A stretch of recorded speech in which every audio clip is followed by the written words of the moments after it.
그때의 제자들이 예수께 나와 이르되 천국에서는 누가 크니이까?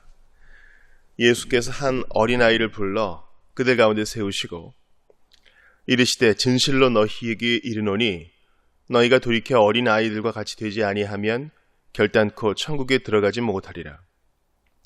그러므로 누구든지 이 어린아이와 같이 자기를 낮추는 사람이 천국에서 큰 자니라.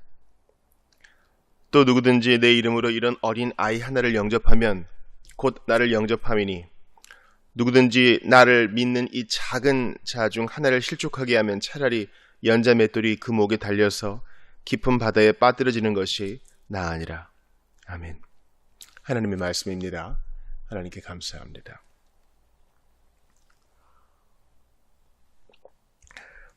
주일에 마태복음 17장 끝까지를 보았고 이제 18장으로 넘어갑니다. 이제 예수님께서 예루살렘을 향해 가시며 자신의 잡히심과 또 죽음과 부활을 이루려 하십니다. 아주 의미 있는 며칠이죠. 이때 주님은 어떤 새로운 기적을 행하시기보다 강화라 그러죠. 제자들에게 깊은 말씀을 전해주십니다. 그들이 깨닫든 못 깨닫든 나중에 성령 받아 새롭게 그것을 이해하든 일단 그들에게 말씀을 주십니다. 나중에 다 기억날 때가 있을 거예요. 주일에 말씀드렸다시피 교육의 핵심적인 요소는 반복이고 주님은 그들의 신비에 이 말씀을 새겨주셔요. 우리가 오늘 6절까지 봤지만 사실은 이제 5절, 6절은 실족하게 하는 일에 대한 것이고 주로 저는 앞부분을 보려고 합니다. 즉 어린아이와 같은 이 겸손이 너희들에게 필요하다라고 주님이 말씀해 주시는 거예요. 왜냐하면 제자들이 이 일로 다툼이 일어났거든요. 천국에서는 누가 큽니까? 예수께서 하나님 나라 이렇게 하는데 아마 예수님이 새로운 나라를 창설하실 건가 보다. 그 이름은 국호는 천국, 하나님 나라다 이렇게 보는 거예요 제자들이. 이해가 아직 없어요. 예수님의 죽음도 부활도 또 주님의 나라에 대한 개념도 아직 없어요. 왜냐하면 제자들이 느낌은 있을 거예요. 이제 얼마 안 남았다더라. 주님이 예루살렘에 가신다는데 도대체 무슨 일을 하려고 하시는 걸까? 그때 이렇게 보니까 늘 제자들의 선두에는 베드로가 있거든요. 베드로는 먼저 발언하는 자니까. 베드로 보니까 제일 많이 언급도 되는 것 같고, 야, 큰일이네. 그러면 총리는 베드로가 될 것 같다. 그럼 나머지 자리는 어떡하지? 어쩌면 베드로보다 안드레가 내가 그래도 얘보다 더 먼저 부름 받았어 하면서 자기의 수익권을 주장할 수도 있을 것 같아요. 그러니까 제자들 사이에 이제 알력 다툼이 있는 거예요. 예루살렘에 가신다니까 우리 이제 갈릴리에서 예루살렘 진출한다. 무슨 일이 있을 거야. 죽으신다 그랬는데 부활하신다 그랬는데 하나님 나라 세운다 그랬는데 아직 이해는 없지만은 그래도 나름대로 서열 정리가 필요한 것 같은 거예요. 그래서 예수님 마음도 모르고 싸운다고요. 요한은요, 내가 나이 어리지만 예수님께 제일 많이 사랑받은 사람이야. 지금도 그래. 내가 좀 낫지 않겠어? 이런 마음 가져요. 가룟 유다가 비웃습니다. 내가 그래도 이 나라 재무장관이 될 사람인데 너희들 뭐 하는 거냐? 이러면서 비웃어요. 베드로는 여전히 자기가 첫 번째인 줄 알고요. 야고보는 내가 변화산에도 같이 올라가고 예수님이 따로 아이 고치러 가실 때도 우리 셋만 데려가실 때 나를 잊지 않으셨어. 쟤들이 싸워요. 다툽니다. 그리고 잘못된 개념과 깨달음으로 주님의 마음을 아프게 합니다. 누가 더 큽니까? 정리 좀 해주세요. 이런 일이 벌어지면 우리는 당황하고 그래도 네가 더 낫지 않겠니? 그래도 네가 이해해야 되지 않겠니? 너는 다음을 좀 노려봐야 되지 않겠니? 정치가들이 하는 일이죠. 예수님은 뜬금없는 말씀을 하셔요. 어린아이 하나를 데려다가 그들 가운데 세우시고 진실로 너희에게 이른다. 이게 진짜란 거죠. 너희가 돌이켜 어린아이들과 같이 되지 아니하면 결단과 천국에 들어가지 못하리라. 천국의 무슨 총리, 천국의 영의정 좌의정, 천국의 국무위원, 이런 꿈도 꾸지 말아라. 그 나라에 들어가지도 못할 것이다. 그러니까 어떤 조직 신학적 관점으로 이 본문을 예리하고 단단하게 해석하려고 하시면 안 돼요. 이게 칼로 물을 탁 썰듯이. 왜냐면 구원이 취소된다는 말씀입니까? 이런 지금 예수님의 의도가 아니잖아요. 제자들이야, 사도들이라도 어린아이를 영접하지 않으면, 어린아이들을 본받지 않으면 구원 취소. 이게 지금 예수님이 하시는 말씀이 아니란 말이에요. 예수님이 이런 과장법을 쓰신 이유는요, 그만큼 어린아이들과 같이 되는 이 겸손이 천국 시민의 핵심적 가치란 거예요. 참 이 말씀을 준비하고 또 전하는 저도 참 부끄럽습니다. 왜냐하면 어린아이들 같이 childish, 유치하다는 말씀이 아니라 주님은 childlike, 순수하고 단순하게 하나님 앞에 서라고 하시는데 난 너무 장깨가 많고 난 너무 믿지 못하고 난 너무 불안해요. 예수님께서 말씀하십니다. 너희가 돌이켜. 대단히 중요한 개념인데요. 제자들이고 사도들이니까 회심한 자를 우리가 보잖아요. 돌이켜. 제가 제목을 하나 정했어요. 회심과 회심들. 우리가 세례는 한 번이죠. 그러니까 이건 역시 조직신학적 관점으로 거듭남은 한 번이다. 이거 분명해요. 거듭남 한 번이다. 중생도 한 번이죠. 어떻게 엄마 뱃속에서 난 자가 또 태어날 수 있습니까? 영적으로 출생한 자가 어떻게 또 출생해요?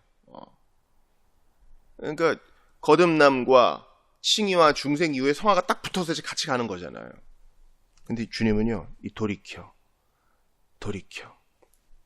너희가 돌이켜. 어린아이들과 되지 아니하면.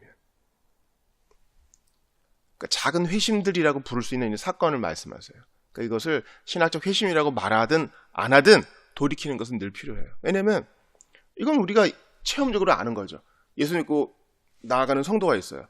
근데 자빠지고 넘어지고 오류에 빠지고 때로는 회개할 일도 하고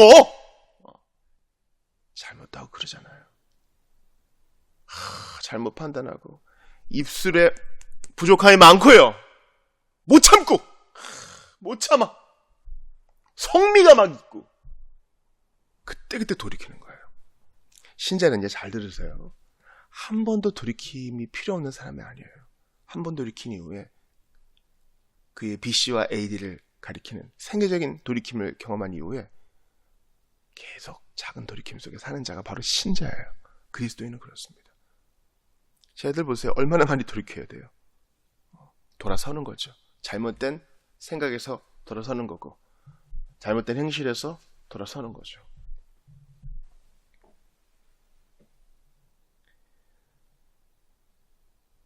우리는 매일 생각이 달라져야 됩니다. 왜냐하면 매일 오류에 빠지니까요. 사고방식과 기질도 바뀌어야 되고 내 정신 상태도 바뀌어야 됩니다. 그러지 않으면 명예와 권력을 탐하는 교만과 야만과 외식이 겉으로 드러나기 때문입니다. 그러므로 매일매일 회개하고 자백하고 나의 예쁜 성을 죽이고 죄짓고자 하는 마음을 변화시키고 정신을 차려야 합니다. 이게 구원의 필수적인 요소입니다. 베드로도 주님을 부인하고 또 회개했잖아요. 그러니까 참신자는요. 제가 분명히 말씀드릴게요. 나 회개했어. 나 회심했어. 나 중생의 은혜를 경험했어. 나 거듭났어. 노래만 부른 자가 아니에요. 어떻게 회심했는데 죄를 지을 수 있어? 어떻게 회심하고 그렇게 얼굴 표정이 어두울 수 있어? 이렇게 말하는 자가 진정한 그리스도인의 첫 번째 특징 아니라고요. 로이드 존스는 말해요. 차라리 구름 위를 걸어다니는 것처럼 매일 기뻐하는 것보다 차라리 근심하는 게 더 나을 수 있다. 왜냐면 그는 자기 죄를 돌아보고 매일 돌이키고 있는 거거든요. 십자가로. 그러니까 그리스도는 양가 감정이 있어요. 구속의 기쁨을 천사들과 같이 노래하는 감정이 있고 동시에 이 땅에 사는 사람으로서 여전히 로마서 7장의 실존을 붙들고 근심하는 모습이 있어요. 근심하는 자 같으나 늘 기뻐하고. 이 양가 감정이 이중인격이 아니에요. 이 땅을 사랑하는 시뮬리우스테스 페카토르, 죄인인과 동시에 의인으로서 이 땅을 살아가는 신자의 실존적 진짜 모습이라고요. 예수님 돌이키라고 하죠. 여러분 돌이킵시다. 문제는요, 내가 잘못된 행실을 했어요. 오늘 본문에 보면 쟤들처럼 갑론을 막 하고 교만과 허세를 막 드러내고, 신자가 마땅히 겸손해야 되는데 그렇게 안 하고 그래요. 근데 예수님이 돌이키라 그래요. 어린아이처럼 되라 그래요. 그때 부끄럽고 자존심 상해. 그래, 내가 한 게 있는데. 그래서 안 돌이키고 쭉 가는 거. 그게 더 무서운 거예요. 여러분, 신자가요, 너무 자존심 세울 거 없어요. 이건 인간관계도 마찬가지예요. 여러분, 우리가 어떤 사람이랑 갈등을 겪을 때 서로 뻗대죠. 내 주장이 있다고요. 나도 옳고 이 사람도 옳은 바가 있어요. 인간관계 할 때 100% 이 사람만 100% 잘못한 경우, 100% 내가 옳은 경우는 거의 없어요. 조금씩 오류가 있어요. 잘못이 있다고요. 그때 참된 신자는 자존심 부리지 않아요. 아유, 그 부분은 제가 잘못했네요. 미안합니다. 아유, 제가 잘못 생각했습니다. 죄송합니다. 용서하세요. 이래야 원만히 해결이 돼요. 그러지 않고요, 세상 사람들 하는 것처럼 계속 뻗댄다면, 당신이 잘못했잖아, 당신이 틀렸잖아, 당신이 그렇게 했잖아, 계속 자존심을 세우면 편선을 가다가 관계 끊어져 버립니다. 돌이켜야 돼요. 바로 내가 오판했음을 시인하고 인정하고 고개를 숙이고 잘못했습니다. 도와주십시오. 그러면 살아요. 여러분, 세상을 보세요. 정치가들을 보세요. 다스리는 사람 보세요. 힘과 권력이 있고 돈 있는 사람 보세요.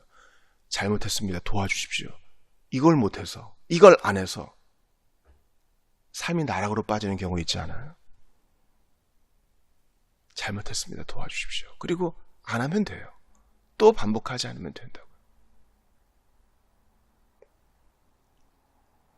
예수님은 어린아이와 같이 되지 않으면 천국에 들어가지 못한다고 하시면서, 천국에서 큰 자 되고 싶으냐? 이 어린아이와 같이 자기를 낮추라. 여러분, 어린아이는요, 자기가 낮고 작은 걸 알아요. 자기가 아기인 거 알아요. 그보다 더 작은 깐난쟁이는 그런 인식도 없겠지만 자기가 도움이 필요한 걸 알아? 울어요. 그거밖에 없으니까. 시편 131편 기억하시죠?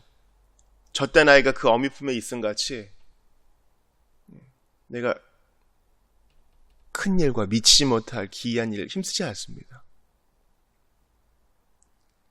작은 것에 만족해요. 어미 품에 있음으로 자족해요. 저희들에게 이런 마음이 필요하다고 하십니다. 여러분, 우리 주일에도 말씀드렸다시피 예수님은 십자가 지고 가셨는데 우리는 영광의 면류관을 너무 빨리 쓰고 싶어요. 이 땅을 살아가는 동안 우리는 내 몫에 태인 십자가 지고 좁은 길 가는 자입니다. 우리는 죽고자 하나 사는 자입니다. 이런 역설의 신비가 우리 삶에서 체화되지 않으면요, 우리는 그리스도인 아니에요.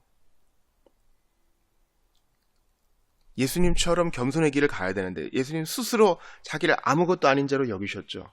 우리도 그래야 되는데 우리는 대우받고 싶고 높임받고 싶고. 제가 김교신의 일기를 읽었어요. 1934년, 5년 이 어간에 쓴 거거든요. 젊은 30대 초반의 김교신이죠. 그런데도 깊어요. 그 옛날 우리 선배들은 깊었어요. 이제 한 형제의 얘기를 합니다. 한 형제가 김교신이 듣기에 어떤 공무원이 됐어요. 그 당시에는 하급 공무원이든 뭐 고급 공무원이든 부정부패가 많았습니다. 신자인데 누구한테 뭘 얻어먹은 거예요. 뇌물을 얻어먹은 거죠. 이 얻어먹은 것은 음식을 얻어먹은 걸 거예요. 좋은 자리 가서 좋은 음식을 대접받은 거죠. 그래서 좀 도와달라고. 어쩔 수 없이 간 거예요. 고참에 가자 그러니까. 그런데 주님께 감사하는 겁니다. 왜냐하면 그렇게 얻어먹은 거 다 토하고 설사했다. 오히려 배앓이를 했지만은 주님 그렇게 얻어먹은 거 다 그렇게 비워내게 하시니 감사합니다. 이런 그런 마음이라도, 그런 자존심이라도 우리한테 있어야 되지 않아요? 우리는 더 대우받고 싶고 더 높임받고 싶고 누가 나를 더 좀 알아주면 좋겠고 이런 허상에 살아요. 이 허상은 어떤 허상이냐? 천국에서 높아지고 싶은 제 아들의 허상과 똑같아요. 되지도 않을 일 가지고 된 것 마냥 상상 속에 공상 속에 기뻐하며 살아가는 자는요,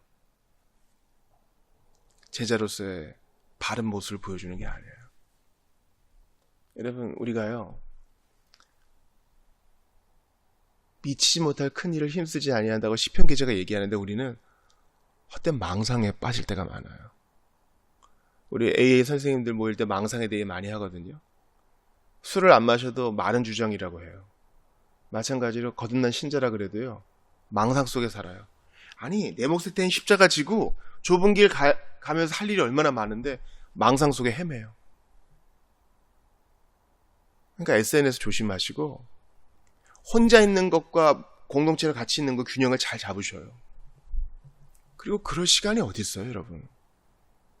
때가 아직 낮으면 일할 시간이 줄어요. 이제 그저께 추분이 지났으니까 이제 낮 시간이 더 짧아요. 이제 우리 인생도 그렇다고요. 언제 주님 앞에 갈지 몰라요. 돌이켜 주의 일을 힘써야지 언제까지 망상 속에 살 거예요. 그랬으면 저랬으면 내일 기회가 있겠지. 아니요, 그 기회는 없어요. 이제 우리가 허비한 기회는 또 오지 않아요. 우리 주님의 의도가 있습니다. 교만과 야망의 크나큰 위험을 보여주십니다. 누가 더 크냐? 그래서 창건되지도 않을 예수님이 무슨 로마 같은 나라를 세우시려는 양 착각하면서 망상을 피죠. 그 교만, 그 위험하다고 주님 말씀하시는 거예요. 겉으로 어떤 모습을 보이든 이런 죄 가운데 있으면 하나님의 장막과 하나님의 성산에서 내어 쫓김을 받습니다. 제 아들이 가졌던 이 교만은 루시퍼가 가졌던 교만과 그 결을 같이 해요. 천사장이 쫓김 받았습니다. 쫓김 당했습니다. 교만으로 높아진 자들은 마귀를 정죄하는 그 정죄에 빠집니다. 그러므로 이를 막기 위해서 적극적으로 어린아이들 같이 돼야 돼요. 적극적으로 어린아이들 같이. 나 약해, 나 부족해, 이거 자랑하셔요. 자기의 연약함을 자랑하세요. 난 그래. 그리고 베드로전서 2장 2절에 말하는 것처럼 순전하고 신령한 젖을 사모하세요. 어린아이는 엄마가 주는 밥에만 의지해요. 거기에 만족하고 그것을 추구하세요. 하나님의 말씀과 그분의 일을 추구하셔요. 아무것도 염려하지 말고 부모에게 자신을 맡기는 아이처럼 하나님만 의지하세요. 지금 제 아들의 모습을 보시라고요. 주님을 의지하는 겸손한 마음은 없고 누가 더 크냐. 점점 가슴이 부풀어 오르고 어깨는 올라가고 내 목소리는 커지고 겉에서 한번 보면 얼마나 우스운 일이에요. 물론 이별과 저별의 영광이 다른 것처럼 주님이 높이시는 성도가 있어요. 더 밝게 빛나는 별이 있다고요. 근데 그거는 스스로 얻는 거 아니에요. 그리고 그 별은요, 제가 역설을 하나 말씀드릴까요? 자기가 그런 별인지도 몰라. 자기가 더 빛나고 더 크고 주님께 칭찬받는 그런 사람인지도 모른다고요. 제가 언제 그런 일을 했습니까? 몰라. 자기가 큰 바위 얼굴이 된 것도 몰라요. 고매한 인격인 것도 몰라. 그냥 내 작은 죄가 그냥 슬플 뿐이야. 그리고 어린아이처럼 또 그냥 주님께 나아가고 작은 것으로 기뻐해요. 그게 참 신자예요, 여러분. 제발 그러니 남과 비교하지 말고 싸우지도 마세요. 제가 SNS 조심하라는 이유가 여기 있어요. 그 이미지를 가지고, 그 헛된 망상의 이미지 가지고 누가 더 낫고? 이거 생각하는 거예요. 내가 저걸 가지면 더 나을 것 같고? 아니요. 우리 할 일이 얼마나 많아요.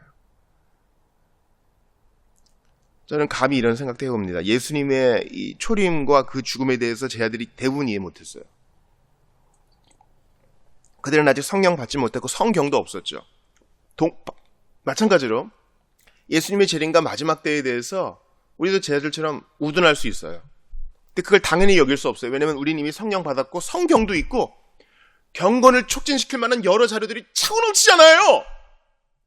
그런데 그 수단들을 다 무시하고 누가 더 크냐, 누가 더 잘났냐, 헛된 아상에 사로잡혀가지고 우린 바보예요. 바보라고. 그러니 회심과 회심들 매일 돌이키는 일이 필요해요. 그러려면 어떻게 해야 됩니까?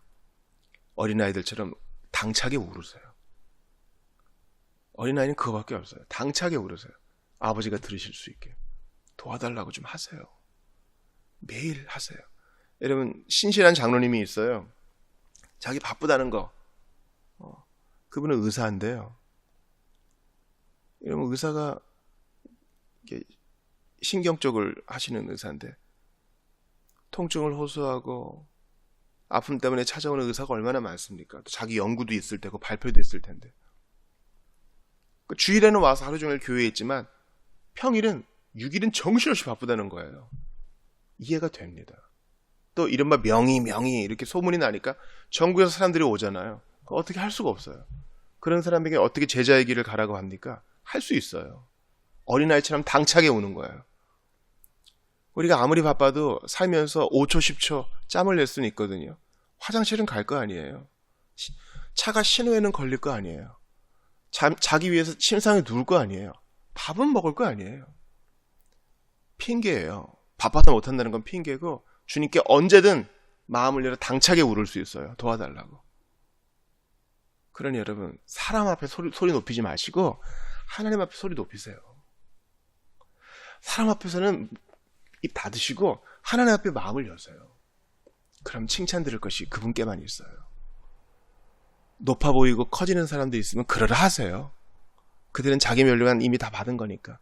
우리는 아버지가 주실 상 바라보면서 겸손히 우리 십자가 지자고요. 이거 곧 내려놓을 때가 옵니다. 참 신기하죠. 나중에 이 내 몫에 태인 십자가를 벗고 나서는요, 깨달아요. 이게 날 살렸구나. 지금 내가 돌봐야 할 상황, 껴안아야 될 사람들, 챙겨줘야 될 이들, 이게 내 작은 십자가라 생각했고 내 몸의 가시, 내가 다 신경 써야 될 거라 생각했는데 이게 날 살렸구나. 나중엔 알게 될 거예요. 내 몫에 태인 십자가 지고 어린아이처럼 주님만 의지하며 나아가는 여러분 되시기를 주의 이름으로 축원합니다. 예수님이 그렇게 하셨어요. 어린아이처럼 군병들이 때리면 때리는 대로, 벗기면 벗기는 대로, 조롱하면 조롱한 대로 그대로 따라가시고 아버지만 바라보셨습니다. 겸손히 십자가를 지셨습니다. 철저히 무력해지셨어요. 우리는 그분의 제자로서 스승보다 낫지 못할 것입니다. 그렇게 예수님의 뒤만 따라가는 여러분 되시기를 주의 이름으로 축원합니다.